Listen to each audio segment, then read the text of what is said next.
அசோக் செல்வம் மட்டும் தான் ஸ்பேஸ் கொடுத்த மாதிரி இருந்துச்சு. சாந்தனுக்கு ஈக்குவல் ஸ்பேஸ் ரொம்ப சூப்பராக இருந்துச்சு. செகண்ட் ஹாஃப்ல அவ்வளோ தெரியல, ஆனால் ஃபர்ஸ்ட் ஹாஃப் வேற லெவல். படம் ஃபுல்லாக பொலிட்டிக்கலாக தான் இருக்கு, ஒரு ஸ்போர்ட்ஸ் பொலிட்டிக்கல் தான். படம் நல்லா சூப்பராகவே இருக்கு. நல்லா இருக்கு சூப்பராக இருக்கு. ஃபர்ஸ்ட் ஹாஃப் செகண்ட் ஹாஃப் நல்லா இருந்துச்சு. 90s kids love, 90s kids பயங்கரமாக கனெக்ட் பண்ணிப்பாங்க படத்தை. ஃபர்ஸ்ட் ஹாஃப் செகண்ட் ஹாஃப் ரெண்டுமே நல்லா இருந்துச்சு. ஃபர்ஸ்ட் ஹாஃப் ரொம்ப ஸ்பீடாக போச்சு, செகண்ட் ஹாஃப் கொஞ்சம் ஸ்லோவாக போகிற மாதிரி தெரியும். ஏன்னா டோர்னமெண்ட் மேட்சஸ்லாம் இருக்குல்ல, அதனால அந்த மாதிரி ஃபீல் ஆகும். ஓவரால் படம் எங்கேஜிங்காக நல்லா இருந்தது, பார்க்குறது ஃபன்னாக இருந்துச்சு. பார்க்கலாம், தாராளமாக பார்க்கலாம். ஃபன்னாக நல்லா இருந்தது. அவங்க அம்மா கேரக்டர் நல்லா இருந்துச்சு. பிருத்திவிராஜ் பாண்டியராஜனா அவர் பயங்கரமாக ஃபன் பண்ணியிருந்தாரு, என்ஜாய் பண்ணுற மாதிரி இருந்துச்சு. ப்ளூ ஸ்டார் படம் பார்த்துருந்தோம், ரொம்ப நல்லா இருந்துச்சு. இருக்கிறதுலேயே இந்த வருஷம் ஸ்டார்ட் பண்ணதுலேயே ஒரு நல்ல படம்னு கூட சொல்லலாம். ஃபர்ஸ்ட் ஹாஃப் ரொம்ப நல்லா ஸ்டார்ட் பண்ணாங்க. படம் ஸ்லோவாக தான் படம் ஆரம்பிச்சுது. ஆனால் எப்படி சொன்னால் ஸ்க்ரீன் பிளே, பேக்ரவுண்ட் ஸ்கோர் ரொம்ப அழகாக செட் பண்ணாங்க. படம் அழகாக ஒரு ஊருக்குள்ள நடக்கிற மாதிரியே வச்சு ஃபர்ஸ்ட் ஹாஃப் செட் பண்ணிட்டு செகண்ட் ஹாஃப் ஒரு வேற மாதிரி, ஒரு கிளப் டீமுக்கும் ஒரு ஊர் பசங்க டீமுக்கு எப்படி நடந்தால் எப்படி இருக்கும்ன்ற மாதிரி கான்செப்டே இல்லை, ஒற்றுமையாக இருக்கணும் அப்படின்ற மாதிரி வச்சு பண்ணியிருந்தாங்க. ரொம்ப நல்லா இருந்துச்சு பார்க்கறதுக்கு.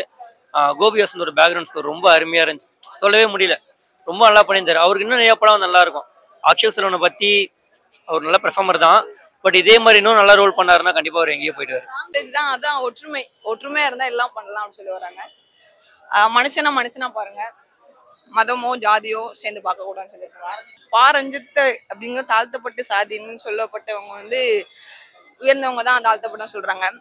அவர் என்ன சொல்றாருன்னா, உயர்ந்தவனோ தாழ்ந்தவனோ ஜாதியோ மதமோ எதுவும் கிடையாது, மனுஷனை பார்த்தா மனுஷன் நல்லா வாழலாம் அப்படிங்கறது சொல்றாரு. இல்ல லவ் இருக்கு, லவ் ஃபெயிலியர் இருக்கு, ஒரு ஜாலியான ஒரு இது இருக்கு, ஒரு சிந்திக்கக்கூடிய ஒரு இது அரசியல் ஒண்ணு இருக்கு. ஹீரோயின் ரோல் நல்லா இருக்கு சார், ஹீரோயின் கொடுத்த ரோல் நல்லா பண்ணியிருக்காங்க. படம் சூப்பரா இருக்கு, எல்லாமே சூப்பரா இருக்கு. ஃபர்ஸ்ட் ஹாஃப் ஃபுல்லா ஃபன்னா, செகண்ட் ஹாஃப் கொஞ்சம் லைட்டா சீரியஸா போச்சு. அசோக் செல்வன்லாம் சூப்பரா நடிச்சிருக்காரு.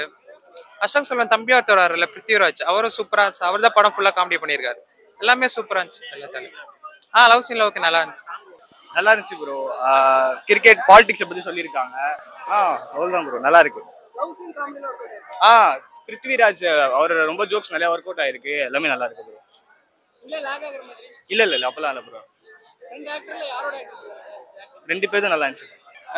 இது என்னன்னா ஒரு கிரிக்கெட்டோட லைஃபை சொல்றாங்க. ஒரு ஸ்மால் வில்லேஜ்ல இருந்து வராங்க 2 கிரிக்கெட்டர். அவங்களோட சண்டைகள் தான் ஃபர்ஸ்ட் இருந்தது, அதெல்லாம் அவங்க எப்படி சரி பண்ணிட்டு அப்புறம் எப்படி கரெக்டா வராங்கன்னு சொல்றாங்க.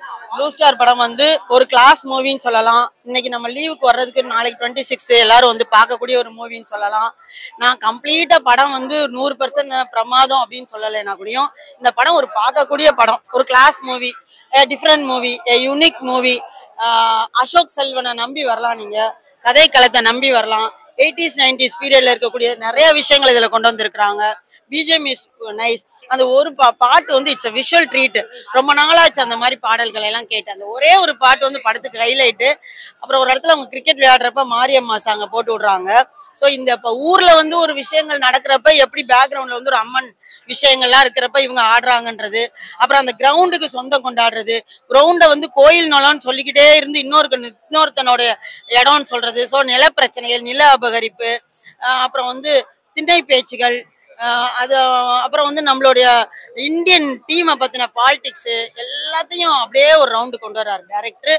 Hats off for his guts to speak about the politics which is there in the Indian cricket team in India. படம் ப்ளூ ஸ்டார் நல்லா இருக்கு. ஆஸ் ஐ மென்ஷன் பாத்தீங்கன்னா எல்லாருமே ஒன்ஸ் வாட்சபிள், ஃபேமிலியா பார்க்கலாம். முக்கியமா தமிழ்நாடோட சவுத் சைட்லயும் சென்னை மெட்ராஸ் ஒரு நார்த் சைட்லயும் சின்ன கேஸ்டிசம் ரேசிசம் இருக்கு. அந்த கம்யூனிட்டியை சேர்ந்தவங்க கொஞ்சம் படத்தை பார்த்து திருந்துற மாதிரியான கதையா இருக்கும். இல்ல சார், அப்படிலாம் சொல்ல முடியாது சார். கம்யூனிட்டி படம்லாம் சொல்ல முடியாது. ஒரு சோசியல் மெசேஜோட இருக்குன்னு சொல்லுங்க, வச்சுக்கலாம். அப்படின்னா வச்சுக்கலாம். ஏன்னா இப்போ அம்பேத்கர் சொல்லியிருக்காரு, எனக்கு இந்த சொசைட்டில இருக்கவே பிடிக்கலடா, எனக்கு இந்த சொசைட்டியை விட்டுருங்க, இது வேணாம் அப்படின்ற மாதிரி சொல்லியிருக்காரு. பட் ஆனால் ஆஸ் ஐ மென்ஷன், இப்போ நம்ம அதை இந்த சொசைட்டிலையோ நம்ம கண்ட்ரிலையோ ஃபாலோ பண்ணுறது கிடையாது. எக்ஸாம்பிள் மணிப்பூர் ப்ராப்ளம், அது இன்னுமே சார்ட் அவுட் பண்ணாம தான் இருக்கு. படத்துல பாத்தீங்கன்னா 2 பேருமே ஈக்குவலா டஃப் கொடுத்து ஆக்ட் பண்ணிருக்காங்க. இதுதான் சொல்லி முடிச்சேன். ஈக்குவலா டஃப் கொடுத்து ஆக்ட் பண்ணிருக்காங்க. 2 பேர் ஆக்டிங்குமே சூப்பரா இருக்கு.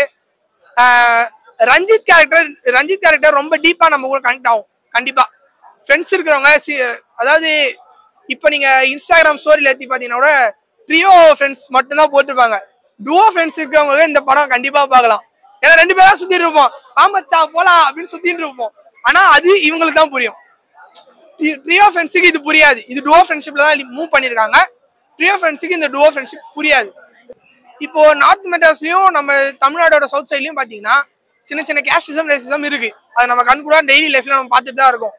அதை வந்து நீங்க ஏன் எடுக்க மாட்டீங்க? அது எனக்கு கனெக்ட் ஆகுது. ஏன் நீ கேட்கல, ஏன் நீங்க சேர்ந்துடல, நீங்க அவன்கிட்ட போய் பேசல அப்படின்ற மாதிரியான ஒரு கேள்வி எனக்கு எழுப்புது. ஆடியன்ஸுக்கும் கண்டிப்பா எழுப்புன்னு நான் நினைக்கிறேன். இந்த படத்துல வந்து அதேதான் ப்ரோ, காசு இருக்கிறவன் தான் விளையாட முடியும். காசு இல்லைன்னா நீ வெளியே போ, உனக்கு திறமையே இருந்தாலும் எனக்கு பரவாயில்ல, காசு தான் வா, இல்லைன்னா போ. ஆனா இந்த படத்துல ஒரு சின்ன சேஞ்சா என்னன்னா, காசு இருக்கிறவனும் விளையாடுறாங்க சேர்ந்து, காசு இல்லாதவனும் 2 பேரும் சேர்ந்து விளையாடுறாங்க. யாருன்னா சாந்தனு வந்து பாத்தீங்கன்னா ஒரு நல்ல வெல்தி பேக்ரவுண்ட் சேர்ந்தவர். அவங்க மாமா தான் வந்து பாத்தீங்கன்னா விளையாட்டு கிரவுண்ட்லாம் ஏற்படுத்தி தராரு. அதே சேம் சைட்ல வந்து பாத்தீங்கன்னா அசோக் செல்வன் வந்து ரொம்ப கீழ்த்தட்டுல இருக்கிற குடும்பம், அவங்களுக்கு விளையாடுறதே ஒரு வாய்ப்புன்ற மாதிரியான இருக்குது. இவங்க 2 பேரும் சேர்ந்து விளையாடினா நடிச்சா எப்படி இருக்கும்?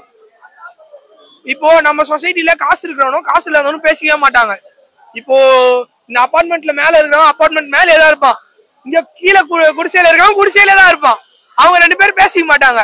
சப்போஸ் இவன் இங்க குடிசையில இருக்கவன் அவங்க வீட்டுக்கு வேலைக்கு போனா போவானே தவிர அப்பட பேசிக்க மாட்டாங்க. நீங்க 2 பேரும் ஏன் பேசல, உங்களுக்குள்ள அப்படின்னா ஒரு வேறுபாடு. அவங்க உங்ககிட்ட காசு இருக்குது, உங்ககிட்ட காசு இல்ல, அவ்வளவுதானே வேறுபாடு. அது மட்டும் ஏன் நீ காட்டல, அது மட்டும் ஏன் அதே ஏன் பெருசா நினைச்சுக்கிறீங்க அப்படின்ற மாதிரி கேட்டிருக்காங்க. மத்த இது ஒரு சோசியல் மெசேஜ். ஆக்சுவலா நல்ல படம் பார்த்து புரிஞ்சுக்கலாம். நான் இவ்வளவு நேரம் கத்துறதுக்கு ரீசனே படத்துல பயங்கரமான ஒரு சோசியல் மெசேஜ் இருக்கு. அது படம் பார்த்து ஆடியன்ஸ் புரிஞ்சுக்கணும்.